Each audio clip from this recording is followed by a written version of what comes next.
Assalamualaikum warahmatullahi wabarakatuh.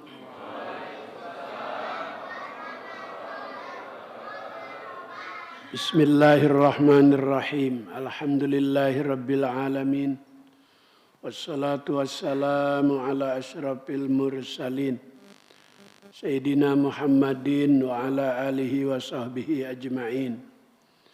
Subhanaka la ilma lana illa ma 'allamtana innaka antal alimul hakim. Rabbi shrah li sadri wa yassir li amri wahlul 'uqdatam min lisani yafqahu qawli. Fatihah lana min sapa Rasulillah wa alaniyan Allah yaftahu alaina futuhal arifin wa yarzuquna kamalal ikhlas wal yakin. Wa alaniya annallaha yaghfirudz dzunub bi barakati Syekh Al-Fatihah. A'udzubillahi minasyaitonir rajim. Bismillahirrahmanirrahim. Alhamdulillahi rabbil alamin arrahmanir rahim maliki yaumiddin. Iyyaka na'budu wa iyyaka nasta'in ihdinas siratal mustaqim. Siratal ladzina an'amta 'alaihim ghairil maghdubi 'alaihim waladdallin. Amin. Fatihah yang kedua. Mudah-mudahan Allah beri kita ilmu manfaat, taufik dan hidayat, ridha dan inayat, sehat dan afiat, selamat di dunia, selamat juga di alam akhirat. Al-Fatihah. A'udzu billahi minasyaitonir rajim. Bismillahirrahmanirrahim. Alhamdulillahi rabbil alamin arrahmanir rahim maliki yaumiddin. Iyyaka na'budu wa iyyaka nasta'in ihdinas siratal mustaqim. Siratal ladzina an'amta 'alaihim ghairil maghdubi 'alaihim waladdallin. Amin. Bismillahirrahmanirrahim. Qala al-mu'allif rahimahullah wa adaman naf'a wa bi barakati ulumihi wa bikum fid dharain amin.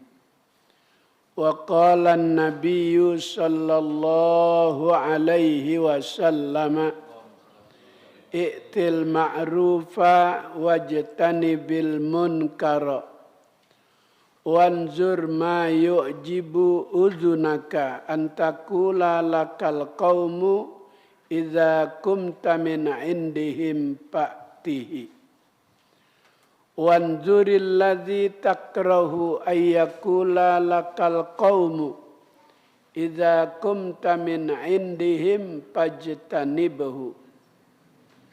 Wa qala an-nabiyyu sallallahu alaihi wasallam afatul ilmi an-nisyanu wa ida'atuhu an tuhadditsa bihi ghaira ahlihi. Wa qala Rasulullah sallallahu alaihi wasallam afatud dini salasatun faqihun fajirun wa imamun jairun wa mujtahidun jahilun. Wallahu a'lam. Nabi kita Muhammad sallallahu alaihi wasallam bersabda, i'til ma'rufa, kerjakanlah perkara-perkara kebaikan.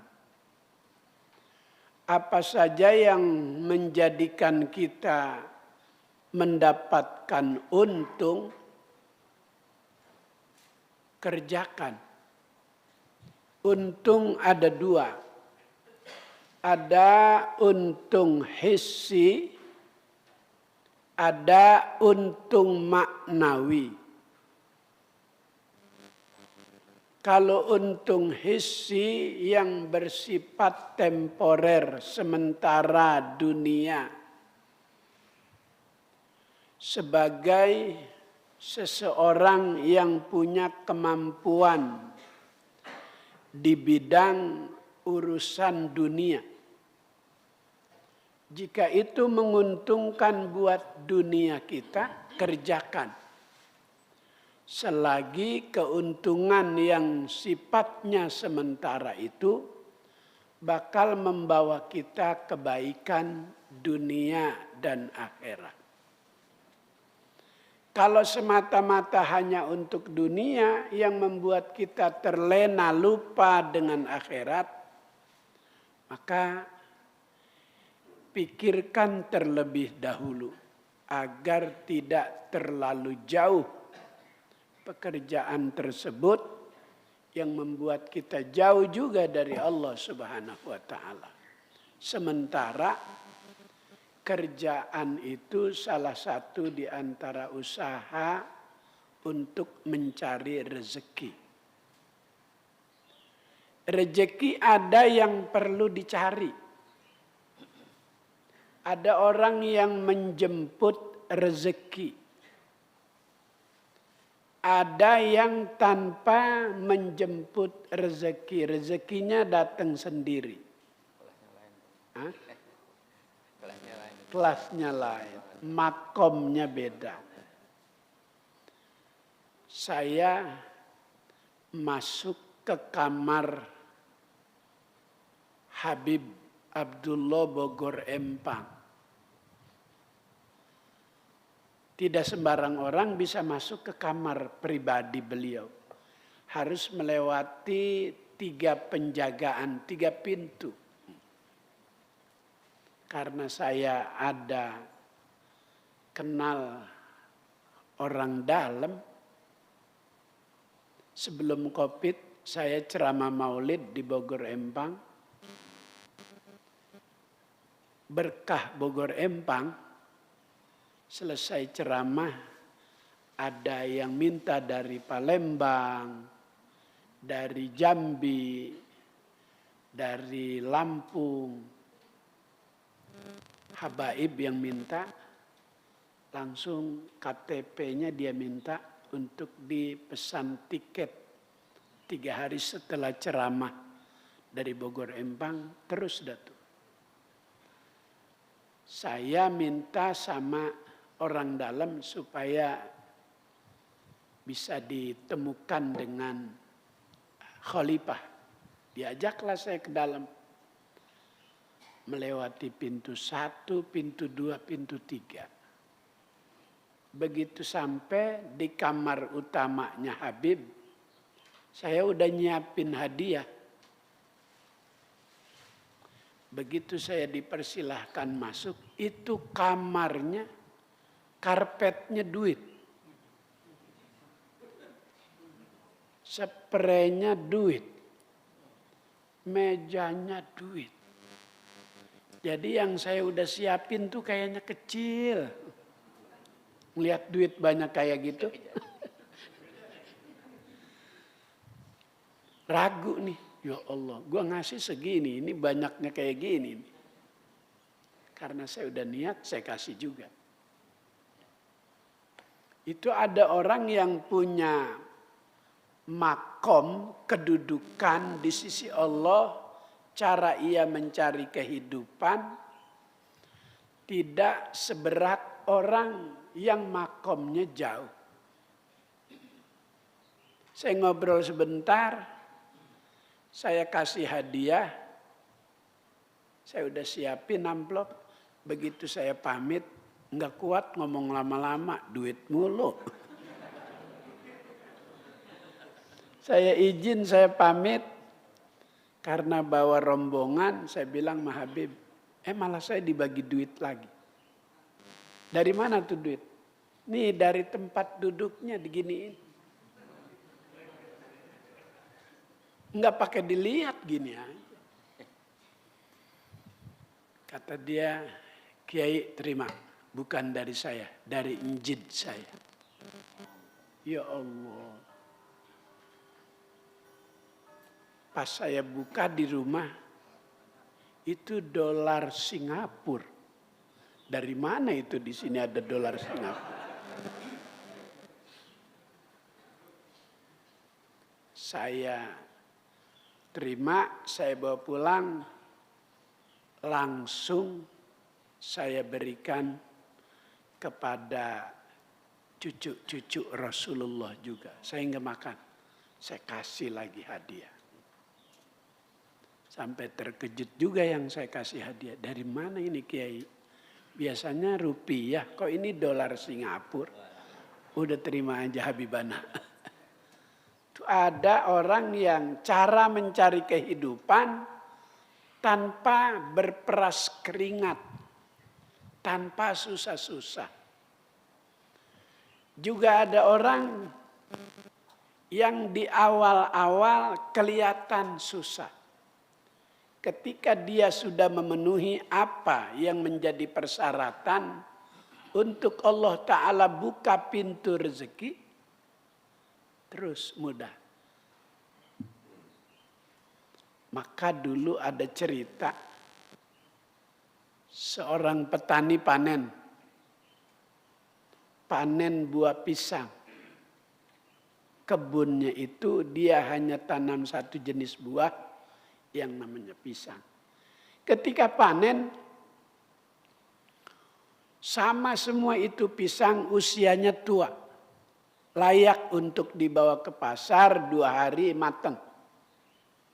Tiba-tiba ada satu pohon yang tidak biasa. Biasanya pisang itu matang dari sisiran paling atas. Ini tiba-tiba tuh pisang matang semua. Cuma bertuliskan yamutu. Artinya mati kalau dimakan. Maka pemilik kebun nggak berani nih bawa ke pasar. Kalau dia bawa ke pasar bakal dibeli orang, dimakan orang. Kalau nanti tuh orang habis makan pisang mati bermasalah, bisa dituntut. Dia simpen aja di atas lemari.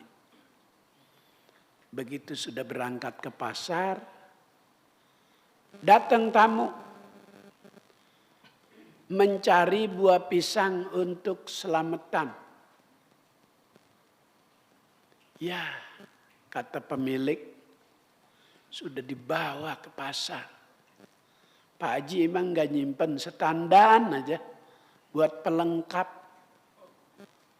Kamu dari mana memang? Dari kampung sebelah Pak Haji. Siapa nama kamu? Ya Mutu.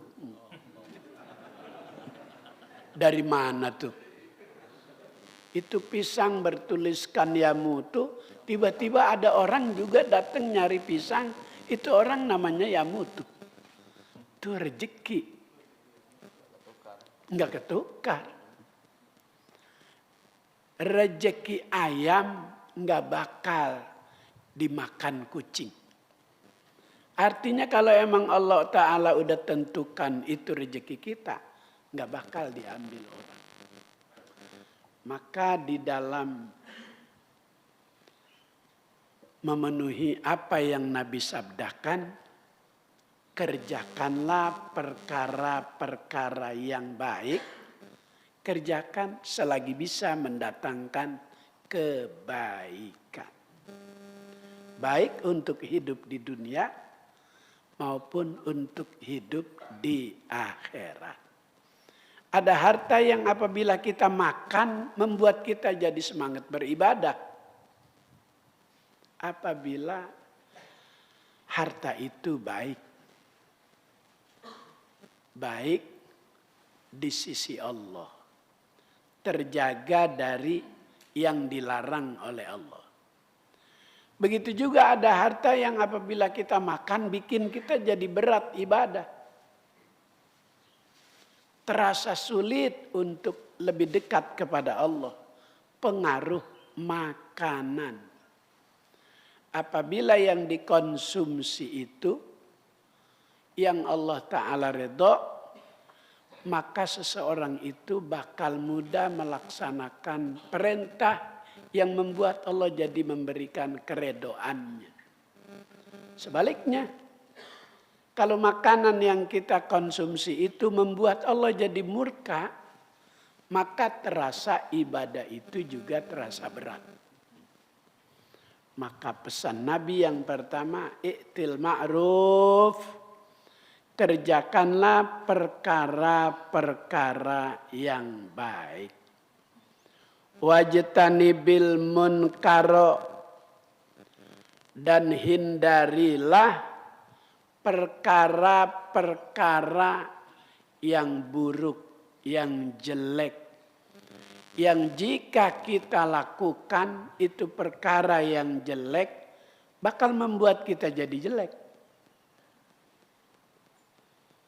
Kita lakukan tanpa sepengetahuan orang.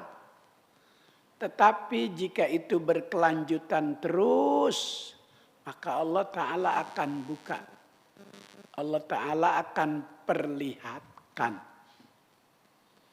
Apabila seseorang itu sudah lama berbuat sesuatu yang dilarang oleh Allah, sedikit, jika sudah menumpuk, jika sudah banyak, maka Allah Ta'ala akan buka. Allah Ta'ala buka itu sehingga orang banyak tahu. Allah masih sayang. Begitu orang banyak tahu, pintu kesadaran Allah buka. Dia perbaiki kehilafannya, kesalahannya. Allah Maha Pengasih, Allah Maha Penyayang. Ada hadis nanti akan kita jumpai di lembaran-lembaran berikutnya ini. Saking kasih sayangnya Allah terhadap hambanya, dalam sebuah sabdanya, apabila kamu tahu dosa dan kesalahanmu itu sebanyak 7 lapis langit, 7 lapis bumi. 7 lapis langit penuh dengan dosa, 7 lapis bumi penuh dengan dosa. Summa nadimtum. Kemudian tuh orang menyesali perbuatannya. Dia berjanji tidak akan mengulangi lagi. Dia bertobat kepada Allah. Fataba alaikum. Allah Ta'ala terima tobatnya. Maka dulu ada pembunuh yang membunuh orang sampai 99. Banyak enggak? Banyak. Kalau yang di KM 50 berapa orang tuh? 6. Ya sama dosanya. Kata Allah, waman kutila, waman kotala, siapa yang membunuh muta'ammidan dengan sengaja sesama manusia, sesama orang yang beriman. Waman qatala mu'minan muta'ammidan fajazauhu jahannam. Orang yang membunuh sesama manusia apalagi seiman muta'ammidan dengan sengaja, fajazauhu jahannam, maka balasannya neraka jahanam.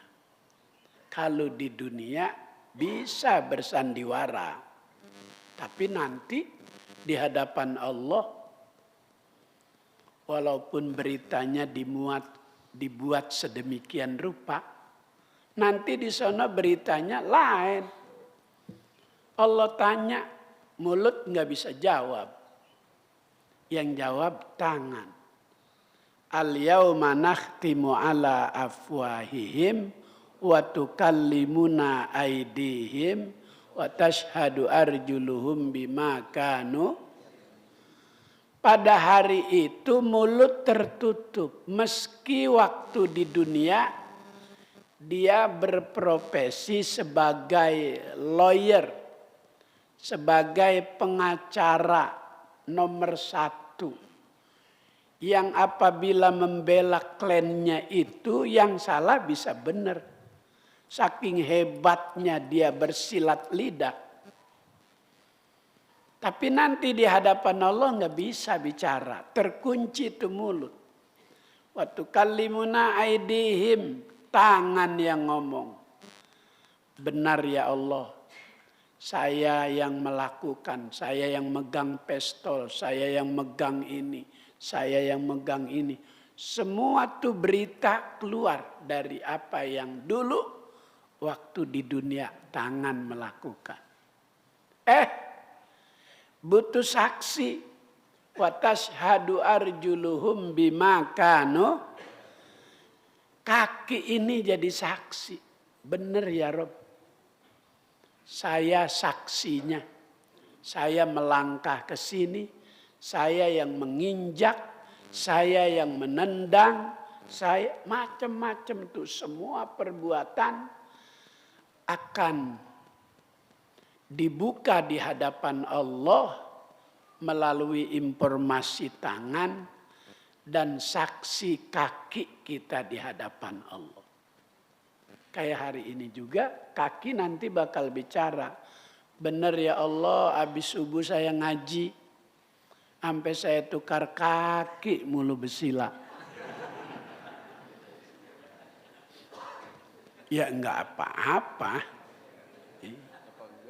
Hah? Iya, pegal. Asam urat, nggak apa-apa tukar kaki. Nanti tuh kaki jadi saksi. Benar ya Allah kata tangan. Saya ngikuti pengajian dari jam 5 sampai jam 9. Nggak maksudnya nyambung di tempat lain nanti. Yang pahala ngaji itu udah pasti dapat. Pahala ngaji udah pasti dapat. Julusu kasa'atan fi majlisil ilm khairun min alfi raqatin. Duduk kita sebentar ngerti ke ama ngaji yang lagi berlangsung. Kagak ke, paham ke. Denger ke, kagak ke. Orang ngajinya ngantuk. Kan kagak denger. Enggak di mana-mana gitu. Itu pahala tetap dapat. Seperti orang sembahyang sunat 1000 rakaat. Seperti orang menjenguk orang sakit 1000 yang sakit. Seperti orang mensolatkan jenazah 1000 yang meninggal. Jadi ngaji itu pahala pasti dapat 3000. Ada yang lebih baik, udah dapat pahala, dapat ilmu pengetahuan juga. Tambah tuh ilmu. Sebab kalau di rumah atau dengan orang yang gak sempat hadir suka nanya. Bahas apa kemarin ngaji? Ya gua ngantuk banget. Wanzur ma yu'jibu uzunaka. Pikirkan terlebih dahulu apa yang membuat telinga kamu jadi senang. Ayakula lakal qaumu, terhadap apa yang akan kamu sampaikan. Idza kumta min indihim fa'tihi. Kalau yang kamu bakal sampaikan itu bikin orang jadi senang, sampein. Disuruh pikir-pikir dulu.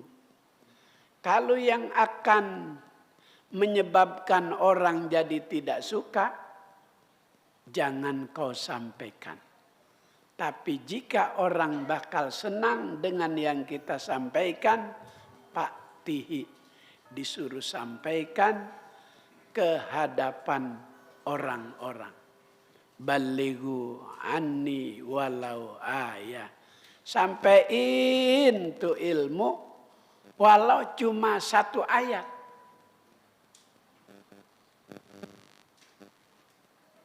Di dalam Al-Quran Allah Ta'ala jelaskan ada perbuatan yang halal tapi dibenci oleh Allah. perbuatan itu halal, tapi dibenci oleh Allah. Apa itu at-tolak? Perceraian. Maka negara menyiapkan suami istri yang sedang ada di dalam masalah, konsultasi lebih dulu. Tidak langsung diajukan ke meja hijau, ke persidangan. Diberi kesempatan lebih dulu untuk berpikir.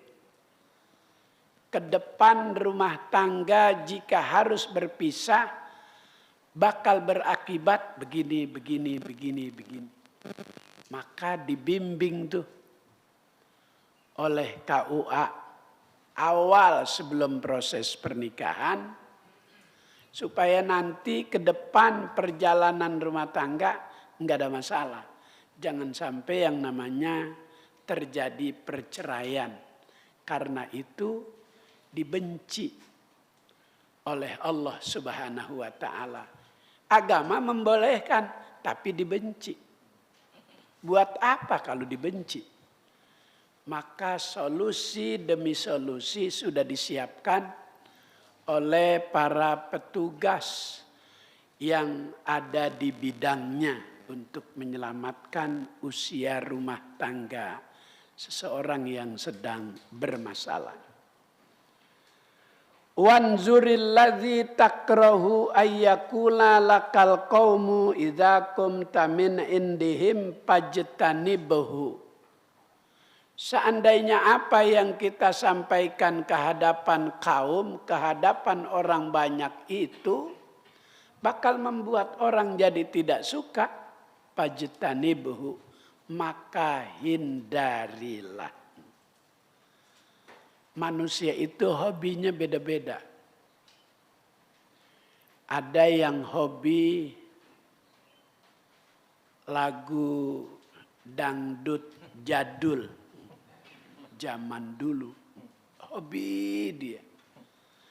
Di saat waktu-waktu senggang, istirahat, untuk memenuhi kerinduan, sampai dia setel tuh lagu sekenceng-kencengnya. Dia hobi. Tapi kan tetangga yang sebelah belum tentu. Jangan. Fajtanibuhu. Kalau begitu. Dia demen. Cuman tetangga sebelah lagi sakit gigi. Tahu sendiri kan sakit gigi. Sama orang hawanya kesel aja. Sama bini sendiri aja kesel, apalagi sama bini orang. Kalau bini orang sebelah rumah nyetelnya kenceng banget, bisa bermasalah.